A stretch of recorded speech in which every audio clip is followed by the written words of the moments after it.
welcome to Q&A with S&A. And today we have with us a very special guest, somebody who has been in our lives for a very long time, because we're all really old now, aren't we, Ryan? Indeed. Welcome to Ryan Jeffery. Thank you for coming along today and joining us on our podcast. It's a pleasure. Always great fun having a chat. Well, that's all we're going to be doing today. So I will try not to talk too much because that's what I do. So Ryan, as I said, we have been friends for a long time. You've been friends with Shane for a lot longer than you have with me as well. Since high school, so year 7? Year 7 indeed. So tell us about your recollections of your years as a friend of Shane's. Oh, What sort of question is that? is this a PG rated one, or where do we go with this? A fair bit probably related to being on a basketball court or a footy field or things like that. So, Yeah. Was it Progress Road in... Where at the branch. Yeah, the branch, year 7 branch, separate to the rest of the... So Montmorency Secondary College? Yeah, they heard what was coming from primary school and we've got to separate them from the rest of the school. Yeah, that's right. But known each other since, and it's been great friendship and now a business relationship as well. Indeed. So yeah, that's it's interesting being the third part of this conversation because I haven't known Ryan for nearly as long, so I don't have all of those naughty stories. But perhaps tell us a little bit about your degree, post high school and what you focused on in your degree, Ryan, and then how it has translated to what you do now.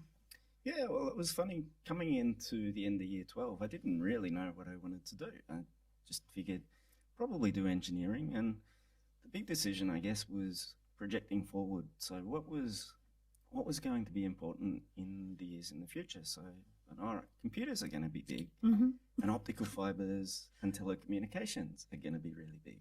So I ended up choosing the double degree that was a degree in computer science and a degree in engineering, which was majoring in optical.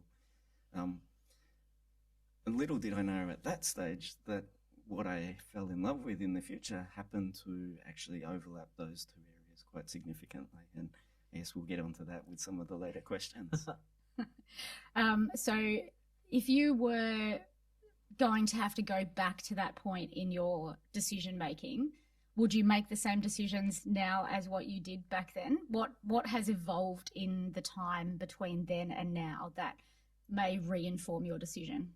Yeah, I think very much these days, if I'm mentoring people these days, I wouldn't really recommend going through uni, partly because a lot of, even back then when I was going through, a lot of what was being taught to us was being taught in a very academic sense. And it was also being taught on stuff that was maybe up to 5 years old or things like that. And in fields where it's still quite nascent, still quite cutting edge, it's evolving really quickly.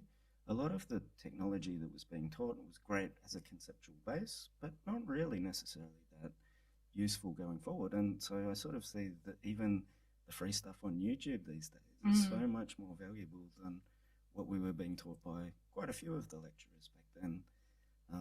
So obviously it's different if you're being a doctor or a lawyer and you really need those certifications. Even an engineer, in the sense of a civil engineer, still needs the certifications, but in my form of engineering, I'm pretty sure I could do most of it. And in fact, some of the best engineers I've worked with haven't been degree qualified. So it's very, very few people I'd recommend actually go through uni. So uni I see as two benefits. One is that interaction of people. Yeah. But so much is now done online that you're not getting that to build that network. And the other part is then getting the information, which in many cases could be quite old. Yeah, but still there's that mentality in these fields, engineering, whatever it might be, that you've got to go through university, otherwise you're not going to get there. You're not going to get to where you want to be. Well, and I think one of the best signs is probably actually that you're committing for 3, 4, 5 years or whatever. You're doing the hard work. So it's a proof point to employers to say you're willing to stick at something with a long term in mind and a real commitment to your own career. Yeah. And so post-university, tell us the journey. Said that word now. We've said it. Journey is one of Shane's least favourite words in the world, but it's definitely appropriate in this situation. You finished uni. now you are running a business and, you have a real passion for something, hence the business name, Passionate About OSS, which is the thing that you do now. The journey between the end of university and there has been pretty exciting, and you've gone to lots of exciting places and done lots of great stuff. In a nutshell, because we've only got like 45 minutes in this episode, tell us about how all of that has worked. Yeah, it's been interesting actually. So straight out of uni, the usual thing when you're coming out of uni is to try and get in one of the really big organizations. So for me, an interest in telco meant I was really interested in getting in at Telstra or somewhere like that. And as it turned out, I didn't get into one of those graduate programs. My specific area of interest didn't happen to align with what they wanted to do in their grad programs. And I ended up in a really small company. But that was such a blessing in disguise. I didn't realize at the time. But when you get into a Telstra, you tend to get in a little pigeonhole and then you do a little bit. Whereas the first company I was with, within 6 months of starting, I was in charge of 30 or 40 people and in charge of a budget of about $100 million of a project that came along. You just don't get that in a smaller organisation. That's not throwing you in the deep end much, is it? Not at all. No. Well, a great story that came out of that. So even further in the deep end is I went over to Indonesia and we were bidding on a chunk of work that was probably $250 million. And the guys who had set it up, one of the guys got so drunk the night before that he literally couldn't talk in the presentation. So then he kind of just passed it on to my CEO, and my CEO didn't know what we were talking about. So he's just passed it on to me. So I'm presenting to the board of directors of a company that's like an Energex here in Australia, a big power company. And so this is probably 12 months, 18 months out of uni, presenting to top-end corporate on very, so what, very like big projects. 23, you were 23 years old or something like that? Yeah. And very, very green, because I hadn't done a lot of the McDonald's or those other jobs that a lot of kids do growing up. So I'd been all about sport and all about study and uni. Yeah. So, it was pretty daunting, but fun. From that point in Indonesia, where else? Where did you go from there?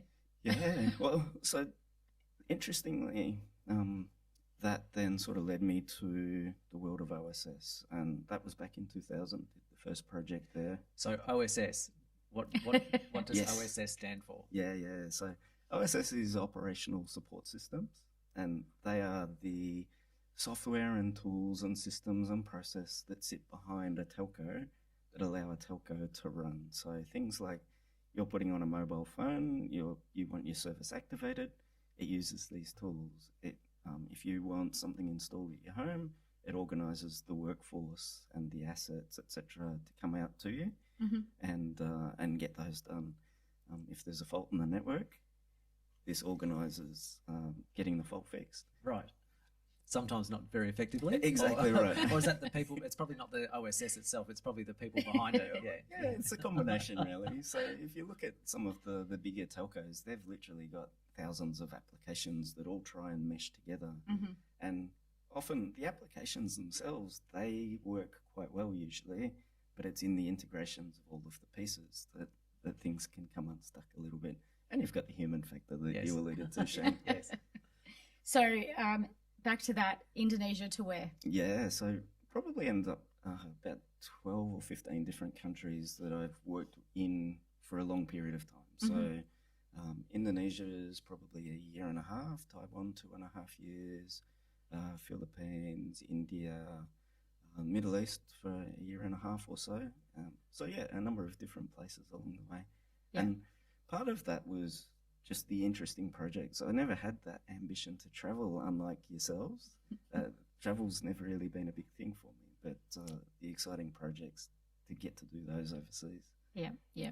I think, when we were all at the footy on a Friday night and Ryan was in Taiwan or somewhere exciting like that. And it was back in the days, and I say this, back in the days when we didn't have, FaceTime or Facebook or any of those things. So it was kind of like, oh, where's Ryan this month? And it was all very elusive because we didn't know what you were doing. You were like digging a tunnel. What I was doing. But it was all, a big mystery to us, is like, why is Ryan in the Middle East and what is he doing over there? And we would find out from another friend of ours, because you would sort of do the three-way chain of, you tell that person and they'll then say where Ryan is this week. So for us, it was probably, we thought that it was all really exciting and very, very adventurous and everything. For Ryan, it was probably like, oh gosh, another hotel or another, buffet breakfast or something like that. So, well, the funny thing is, too, it's like parallel dimensions, because you've got a life back here in Australia, whilst you've also got the life going on over there, and those projects tend to be really, really intense. So, sort of talked about the travel thing, but for most of the time overseas, it probably averaged an 85-hour week. Yeah. So it was predominantly about get the project done, and then move on. There's definitely parallel worlds. You're really in that world of really, really embedded in that world whilst over there, and then you come back and catch up with everybody and see everything you've missed for the last 6 months. Yeah, I think you're right. And for the listeners, Ryan isn't the only person in our group of broader friends that has spent a lot of time overseas. So we're kind of used to the conversations of where people come back and, you catch up once a year or something like that. And yes, you're right. Life goes on with friends and family and everything while you're away, and it can kind of feel a bit disjointed. As I alluded to, there was no Facebook or, any of that. How did you keep, connected to the people at home? Because you still do have a really strong relationship with all of your friendship group and your broader community as well. So how did you keep those connections going while you were away? Yeah, and to be honest, I think I probably failed at that a bit, particularly in those early years, partly because I guess I was building those communications networks that allow. You're responsible for us now being able to connect. Exactly. But yeah, definitely the tools were in their infancy back then, and I didn't stay in touch as well as what I should have, an email here and there. But it's funny how you just slot straight back in when you come back to Australia. It's all those lives, all that the people that you've known for 20 or 30 years, you just slot straight back in. It's not like I have to re-establish these connections, because most of my friendship group, like yourselves, it's been there for so long that you don't have to re-establish those relationships. But it's probably hard on mum and dad at that time. Yeah. But an occasional phone call. But other than that, yes, their child, their eldest child, suddenly off and disappeared, and hardly getting to see them for months on end. Yeah. So you did that travel extensively. You came back to Australia and came back to Melbourne. Then what was the next part of your career? Yeah, so I probably did projects that ended up going for years at a time. So I was jumping backwards and forwards. So I'd do an overseas project, come back here. And so I ended up being CTO of a consulting company doing IT, telco, and the world of OSS. And I guess doing that, I got put onto a project working with one of our big telcos, and there wasn't much OSS in that project. So I think I was responsible for maybe 120 million, but only about 3 million of it was OSS, and started to feel like I'm really missing it. I want to tell stories. I want to interact with my crowd. And so I ended up starting writing blogs, and then the blogs became the book, and the book then become podcasts, but it also drove a lot of consulting opportunities, and the consulting grew and grew and grew, and it got to the point where I was trying to do 2 jobs at once, so doing the CTO role as well as running Passionate About OSS. So the funny thing is it's called Passionate About OSS. That's actually the blog name. Yeah. But because a brand built behind it, it also became the company name. If I were choosing a company name, I wouldn't necessarily choose Passionate About OSS. Yeah. There was something that happened in between, and she's probably going to be very, very angry that I mention it, and you don't have to say her name if you don't want to, but I'm also very happy for you to do that. Tell us a little bit about the the little story behind that, because I think it's actually a really beautiful story. And, you know, as a result of that, we now have this connection that we wouldn't have had otherwise. So you tell us, I know you know what I'm alluding to. Tell us as much as you want to about how all of that went down, because the story is actually really beautiful. So yeah, and I'll tell the short version because it's a weird and wonderful ride, to be honest. So yeah, I guess when I went to Indonesia, I went and stayed in the Marriott Hotel, and I happened to stay in that window between the two bombings of hotel in Jakarta. But during that time, each morning I would get part of the room rate was also a buffet breakfast. And so most mornings over that year that I was doing that project, I would come down for the buffet breakfast, and there happened to be this delightful young lady there at the door greeting and bringing people in. And the interesting thing was, I thought, yeah, I'm really interested in her. She's just into this because of customer service. That really, really good customer service at that high-class hotels. And so I've seen it so many times, expats who come and think, oh, this girl's into me, and really all over them. And no, it's just the customer service. So it wasn't really towards the end, and we didn't have a relationship for the year that I was there, but it actually became a long-distance relationship after I came back after finishing the project. She moved to the Middle East. That was the reason I took the project in the Middle East. We've actually bounced around another 3 or 4 different countries. And then, then she came back to stay here. And now we've been married for just the other week. It's now 12 years. Wow, congratulations. And we now have an 11-year-old and 7-year-old as a result. And she's a very special part of the journey for sure. Yeah, definitely. And how has having a family changed your perspective about all of that? Because travel was such a big thing, and obviously, you know, how has having a young family changed the way you work? Oh, in a huge way. So I had to actually completely pivot the business model to be able to support that. So when you're doing the implementation part of these projects, you really need to be on site with the team. Often the teams are 20 or 30 people, all interacting really closely on a day-to-day basis to get the project done. And having a young family where those projects, there might only be an occasional one here in Australia, in Melbourne, but there's always ones happening all around the world. So I couldn't really do that job and maintain that family relationship. So I had to move from, instead of doing the implementation part of the project, it's a lot more of the pre-implementation part, and that way I can actually service a customer base all around the world.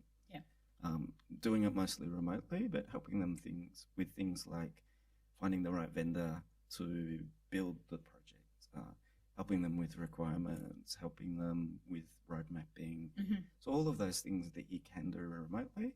So I had to quite significantly change the way of work. Yeah, and so that's why you made the decision to pivot to what you do now. So we've talked about all of those really exciting projects all over the world. Tell us how you work now, Ryan, because it's, you know, you don't have the traditional sort of office job. Tell us how it all works for you now. What's like a typical day in Ryan's existence? Oh, it's all chaotic. It's all over the place.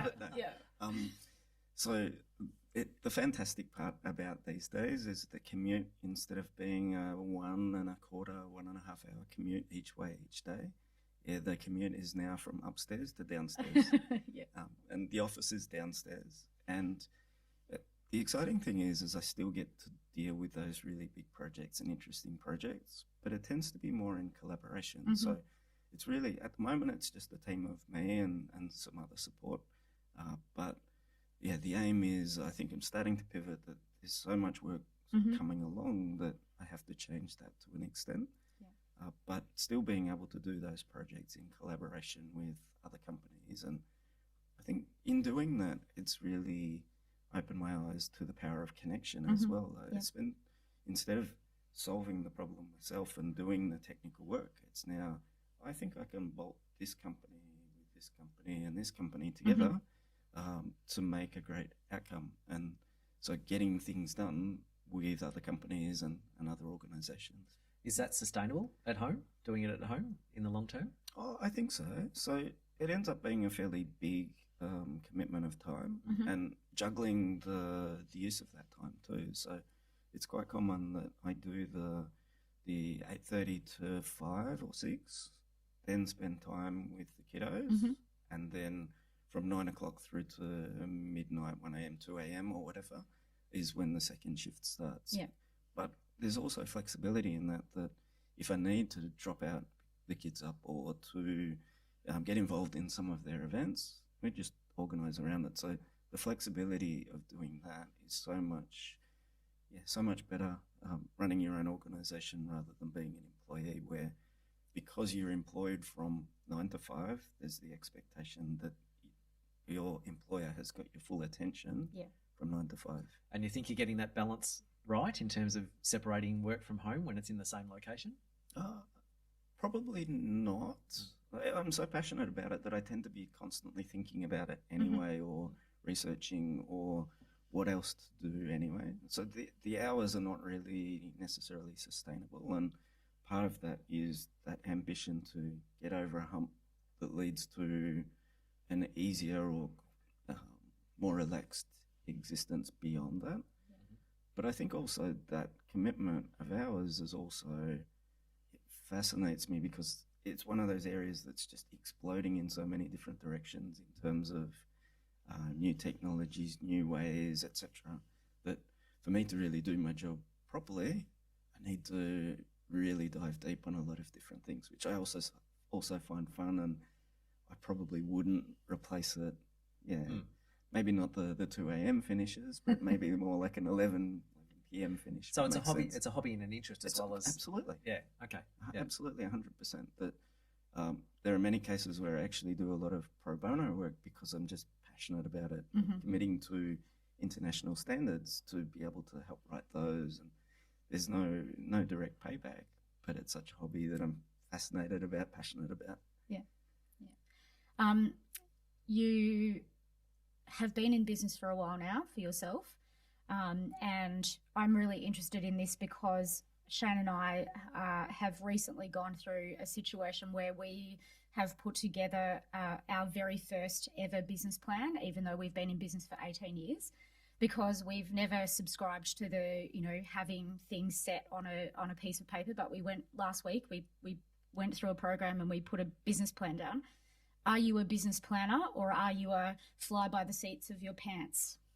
It's a little bit of a combination of both. That it's, I guess, that old saying, you can always have a plan, but as soon as you get, as Mike Tyson comment about, as soon as you get punched in the face, the plan kind of goes out the window. And so I love the fact of business planning means you're thinking about a lot of the possibilities.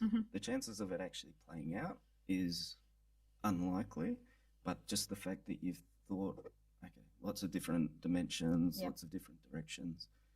But I think I've always been a long-term thinker anyway. So it's not like, what am I doing today and the rest of this week? Is where am I taking this 2 years, 3 years, 5 years? That's always just been part of it. So I think it's a combination, actually. Yeah. And have you got it written down? Or is it just in your head? Parts of it, yeah, parts of it are written down. More probably like slide notes and things like that. Whiteboards, I've got the whiteboard permanently set up in the office there as well, which has got a lot of the things, a lot of the ambitions and targets. So it's almost like a pseudo bucket list of, so that bucket list definitely aligns with things that I want to do. There's a little bit of bright, shiny object syndrome too, as I do a lot of the research and think of, this is a great idea, I should do that. YouTube videos, for example, expect a whole bunch more of those to be popping up shortly. Yeah, I think Shane watches a lot of YouTube videos, so I can totally get that as well. We've started watching a YouTube series, and Shane said last night, this is actually our favourite show, and it's not a show at all, it's just a YouTube series. But we were talking actually to Jacob the other day, because there are some very, very significant YouTubers that young people in that age bracket are very used to. And we were, talking about how when we were young, there was nothing like that at all. So we learned in a very different way, didn't we? As you said, you can learn a lot from YouTube videos these days that you didn't have access to. So it's perfectly sensible for some people to just say university isn't for me, and I'll watch these via YouTube. So I think it's just incredible. So thank you for being part of the team that brings us technology that can make YouTube videos. So that's great. And just on that too, with the technology, your industry, it's fairly dynamic and ever changing. So how do you keep pace with that, and how do you stay relevant? Yeah, so part of it I think is, so a lot of what I try and do is simplify things, because it's a really complex area and my customers tend to be finding a lot of complexity in the space. So it's how do you simplify that down, distill it down, but also have an eye on the future, because as much as it sounds like, oh, okay, it's just software, it's just for telco, but telco effectively facilitates all e-business. And therefore, if you lose your comms lines, you lose the ability to process your payments and everything else that comes within a modern business. And yeah, just I think it's I think it's a really important field to stay abreast of the changes that are happening too. So the last couple of years, I've spent a lot more time looking at augmented reality, because I think it's going to change the way that we do things into the future. At the moment, we're just waiting on the headsets to catch up that really become immersive, or allow us to become more immersive. Yeah. But the software solutions and the data that underpins it is already happening. So I'm already seeing that and investing time into that, because it will change field technicians that go out in the field, and they're now supported by extra information instead of just looking at a run sheet or a design document or something like that. So I think it's proliferating in so many different directions, and that's part of the reason I spend so much time on it. It's because augmented reality, what's that got to do with OSS? And yet I think it's got a lot to do with OSS, and that also crosses into those other industries. So is this the industry you want to stay in the short, medium, long term, or are there other aspirations? Always other aspirations, but no, I think because this does move out into so many different areas, that telco to an extent is going through a really tough period at the moment in terms of revenues are declining, profitability is declining, etc. That it's struggling to do some of the really big and interesting projects that it did back around the turn of the century, for example. But I also think that a lot of the tools we build for a telco, it's for running a telco, all of the aspects of running a telco, like running the people, running the billing, running the everything.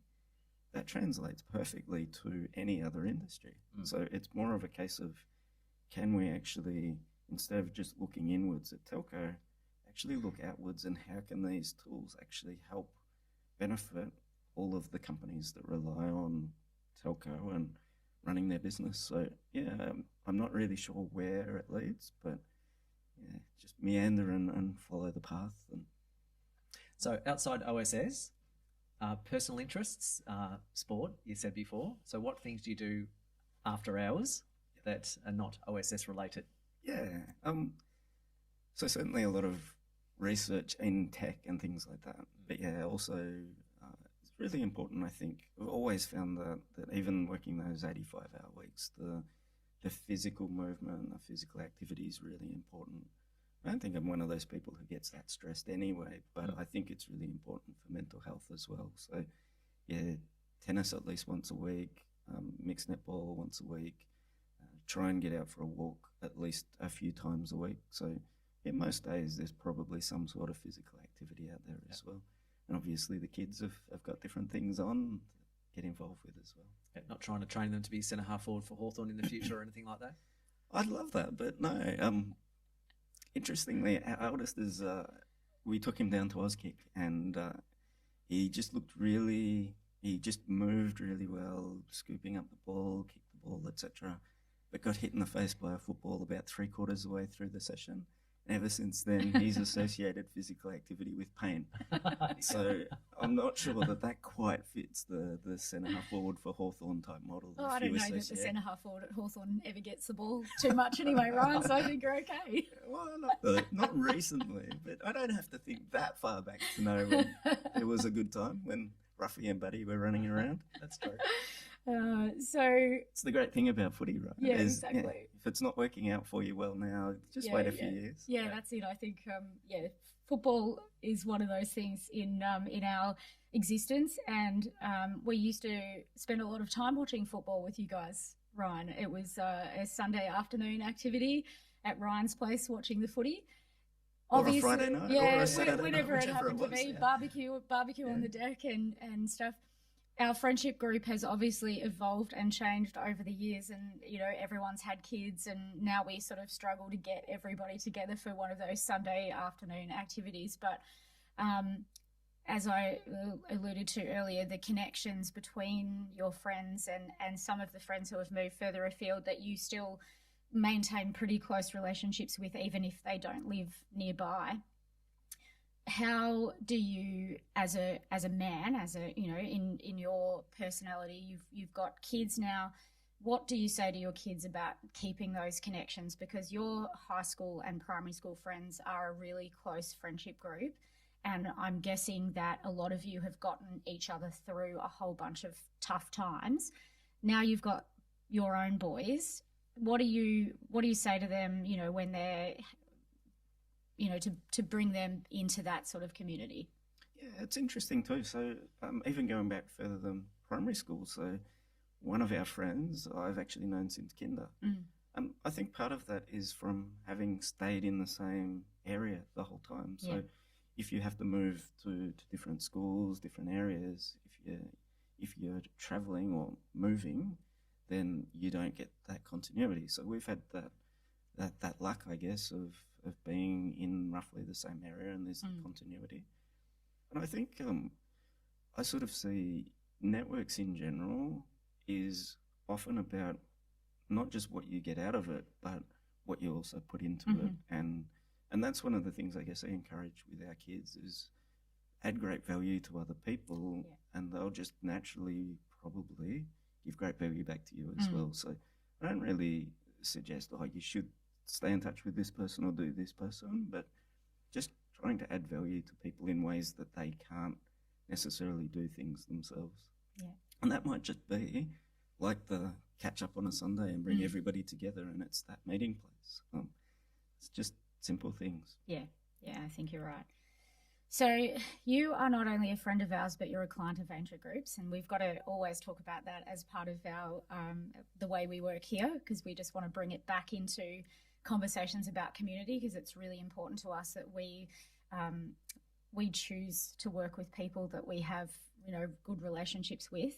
So you have a really, really individual niche. It's not something that many other people do. I don't actually know anybody else who does what you do. So what do you value most about your relationship with Shane particularly? Because I know that outside of what we do for you from a client perspective, there's been a lot of, phone calls with Shane. What is the value of that, conversation, and how do you approach that?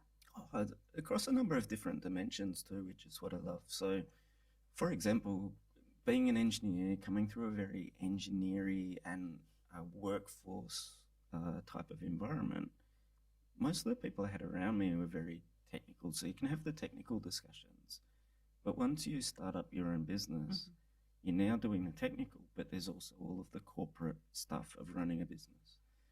And just recently, we did the talk together, and this great concept from the E-Myth book from many years ago was when you start up a company, you actually map out an org chart of all of the pieces of that company, and that then helps you to figure out if you're going to grow. If you're the only person in the company at first, your name is in every box, every single box in the org chart. That graph that you gave us, that org chart that you gave us in that talk that you alluded to, was really, really valuable for our team to see that, Ryan is all I'm of those wearing things. 20 hats. Yeah. But what it also does, and what E-Myth was about saying, well, you've got these 20 different hats. If you're going to get outside help, which one of those hats do you pass on to other people? And that's where Aintree's been incredibly valuable for me, is I've known that whole finance and tax and everything related, I can go, all right, Aintree, you've got that hat, you've got my back on that stuff. Because yes, I could do it, but what it means is that 5 hours a week, 10 hours a week, whatever it might be, is distracting from the stuff that actually helps me drive a revenue, drive a brand, all that marketing, technical delivery, all the other stuff. So I'm already wearing too many hats, and Aintree's been great with that. But also it's a really big mindset shift to go from being a technician to being a business owner. And it's a very different set of skills. And obviously that's what Aintree really helps with, is not just the finance, but how do you set up the business? How do you set up the processes of a business? How do you do all of the regulatory and all of those kind of things as well? And yeah, Shane's been invaluable. But the Aintree Group more broadly has been invaluable of, well, what are the options? How do we set up a trust model? Do we just do proprietary limited? How else do we structure these things to best suit the vehicle of current day employment? So passionate about OSS. It's a very niche market, as I said. Who is your ideal customer and for the business, but then also who is your target audience for all of the education and writing and everything else that you do? Yeah. So there's probably 4 or 5 main categories of customer. And so that's the telcos, obviously. It's the vendors that provide software and solutions to the telcos. It's the integrators that actually bring all the pieces together. Lately, there's been more of the investment banking side of things because I've got such an awareness of that ecosystem. They're now saying, well, what's the right product that we could buy, or can you do a due diligence? Are they a good company to buy, etc.? And then it's also some of the really bigger consulting firms. So some of those big name brands that you might have heard of, that they've often got a lot of really, really talented, what I would refer to as general practitioners, know a lot about telco, but the specific niche of OSS they might need some support on. So there are, as much as it is a niche area, it's still a $40 billion addressable market. That's not if a not bad more. niche, is it? Yeah. Plenty of opportunity. Yeah. But yet, the interesting thing is as far as I know, I'm the only person in the world who does what I do. So that pre-implementation part versus almost everybody else who does OSS, and there's a lot, they're either working for a telco or working for an integrator or working for a vendor, but they're inside as an employee, not as a private agency that's just dedicated to that. There's a lot of telco people, a lot of telco type agencies or consulting firms, but they're all more general practitioners as well. But I think one of the important parts that partly I love telling stories, and that's the reason for the blog coming about and the videos and all of those kind of things. So I love just sharing that knowledge. It's the natural teacher to an extent. I love sharing it. But also I think it's important in the modern, that we're seeing it with, I guess, the people who are developing followings on Insta and TikTok, who are then turning those into businesses. So one of the challenging things I've got is it's almost that hybrid between a traditional consulting business and actually leveraging the power of social media and online activity to kind of foster relationships, build a network, build the trust. So I do almost no sales as such. It's almost all inbound based on people trusting from what I put out there into the world. So have you got feedback from potential customers about where they're seeing your name and what you do?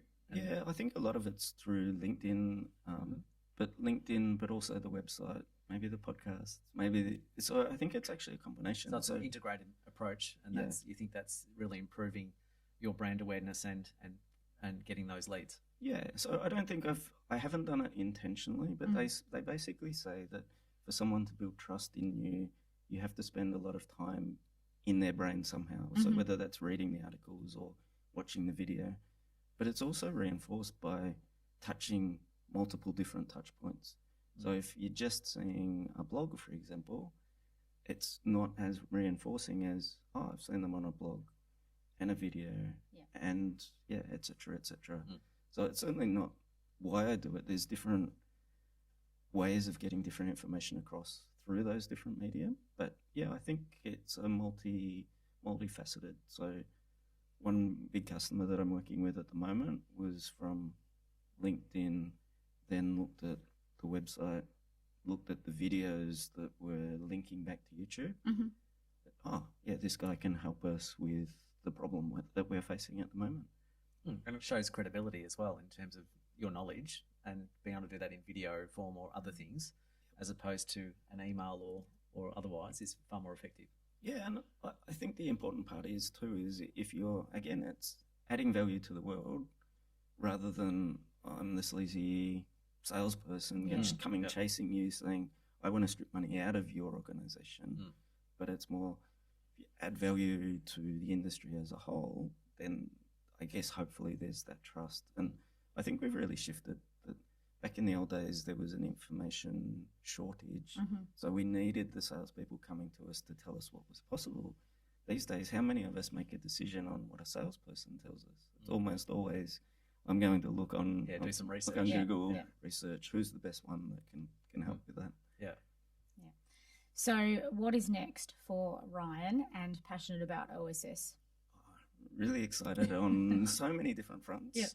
But I think, and it's probably partly from the inspiration of watching some YouTube channels that sort of found just in the telco space and my network in general has been, a lot of them are employees. Using YouTube and some of the stuff I've been consuming more recently I've been becoming more aware of different ways to structure things. And as I was kind of mentioning earlier on, that there seems to be enough growth that I have to think about not being a solopreneur, which I was always intending to do. But it means for example, marketing might be 2 hours a week at the moment, and yet that's what's driving most of the leads. It means that if I do more marketing, it means less on delivery. Delivery is what's really giving the benefit to customers. So it means I'm only partly doing every single job in that org chart. So I think to do justice for the customers, for the industry, I have to start doing things a little bit differently. So it might be an employee coming on board soon or a contractor in some way. So to an extent, I'm doing that already in a small way, but and it may be in the form of a partnership or getting other people in to, instead of it being 100% equity, it might be an equity share or something like that to other people who I value that can take big chunks of that org chart and do more justice because they get 40 hours a week at it rather than me splitting 10%, 10%, 10% across the org chart and not doing it justice. But we'll see. It's a big move to make and getting other people aligned with that vision. But I think that's part of the important part of doing the social stuff too, is you're not just bringing in, not just attracting customers. Yeah, definitely. I'm tending to find that it's also attracting people who want to work with me. Have you got a job for me? Can I partner with you on this? So it's a real lead generator. And part of that shift in thinking was a really simple comment that everybody of us kind of knows, but it was like light bulb moment for me. And I was watching Daniel Priestley, a video from him the other day, and he said, everything's downstream of lead generation. Of course it is. Obviously it is. But I'm spending 2 hours a week with the sort of the marketing stuff. But that's what's bringing in the opportunities to work with partners, to work with customers, etc. So it's that shift of I have to put more time into that part of it. But in the back end, what loses the time? Yeah, because you've got to deliver at the end of the day. Correct. No point getting all these leads, but then not delivering. Correct. Yeah. And the leads are, like I said, multidimensional. So it's not just potential employees, potential partners, customers, but all these other things that come from being seen out there in the marketplace. That person of influence. Yeah, exactly. Daniel Priestley the talks person about. that can teach and educate and bring others along for the journey as well, so that it's not just it can't ever just be Ryan. It has to be other people because there's too much work. Yeah, absolutely. Yeah. And to an extent, I've done that, but then I've also been handing control to other people to do big parts of it. Yeah. Okay, I can't do this project by myself. I have to engage other organizations. Yeah, so it's interesting. It's a mindset shift, but work in progress for sure. Yeah. Relinquishing control of something is always a really big thing as a small business owner. How do you think you're going to manage that when somebody else is there and you have to say, okay, that's your job now, and I need to let you go and do that? Yeah. So there's two lines of thinking I've got on that. So I think one of the things that has been a really powerful tool for me over the years is doing those $100 million type projects. Mm-hmm. It's the ability to break it down. So there's this big complex beast. How do I break it down into smaller components and say, you're responsible for that, you, and breaking it down. Mm-hmm. So that's always been something that I've done for probably 20 years. And I feel comfortable with that and saying really clear in, well, here's the chunk, here's what your objectives are, here's how I'll support you, etc. Yeah. It's probably different than seeing that as an employee or as a business partner or something like that. And it's also the more human factor. It's not so transactional. It's more of, this isn't just getting this little task done. Yeah. This is now a 10-year, 20-year relationship that we're embarking on. So I think it's going to be, suck it and see, really. Yeah. When you do your thinking, so you said before that you've got a whiteboard. I imagine that the whiteboard is always full of ideas. Do you subscribe to a particular theory of how you note take in that respect? Because I know some people are really visual and some people type their notes on their computer. How does Ryan do it? A combination, actually. So I think, again, I'm pretty visual. Mm-hmm. The whiteboard tends to be the bigger pieces of the puzzle. Yep. But I tend to use tools like Evernote a Mm-hmm. lot. Yep. That is where I'm taking all my little notes, meeting notes, ideas. One of the things I found is by using the keyboard, whilst it's not so visual, I've got 10 contact points, so I can get information from the brain down into a screen 10 times faster than if I just write it with a pen. Yes. So if we can come up with that more human interactive thing about getting designs down onto the page, or maybe it's text to speech or things like that. Yeah. I was going to ask, do you use text to speech? Probably more in the business tools with customers than actually using it myself. But it's probably something that I should, that sort of, what were those old note-taking devices? The dictaphone. Dictaphone, that's the one. Yeah. But actually, using that more in a PC type context and getting ideas down. Yeah, I think that's a funny thing because we were talking earlier off recording that we don't like the sound of our own voice, and I think that talking into a device is really confronting. Like you think, am I making mistakes, and how do I delete this sort of stuff, and getting our heads around. I know I often think to myself, if I could just speak my ideas, it would be much easier, but then it's never my first point of. But I wonder whether it's just that mental hurdle that as soon as you start doing it, you figure away. So I think that's it. Yeah. Definitely. Lawyers have been doing it for years, haven't they? The dictaphone, you see, that's a common thing when you're watching a legal TV show. They've always got their dictaphone in front of them talking to me. I'm thinking about Lewis Litt here and how he always used to talk into that little thing. I actually find too, writing now, I actually struggle. I don't write very often anymore. And actually when you've got to put pen to fine paper, motor skills have gone. that's a real struggle. And so the accountant's handwriting's become the doctor's handwriting. It definitely has, I can tell you. It used to be quite good and now it's, it's not great. Same for me, for sure. Yes. Yeah, we're just too old now. Yeah. I just wanted to thank you for coming in today, Ryan. I know you work ridiculous hours, and I really appreciate you coming in and spending some time with us and telling us a bit about what you do. When you came into Aintree Group and talked to our team about what passionate about OSS was, I think that was the first time Shane and I ever got our heads really around what it was that you do, because we kind of always thought that you were digging a tunnel somewhere in the Middle East and laying fibres somewhere.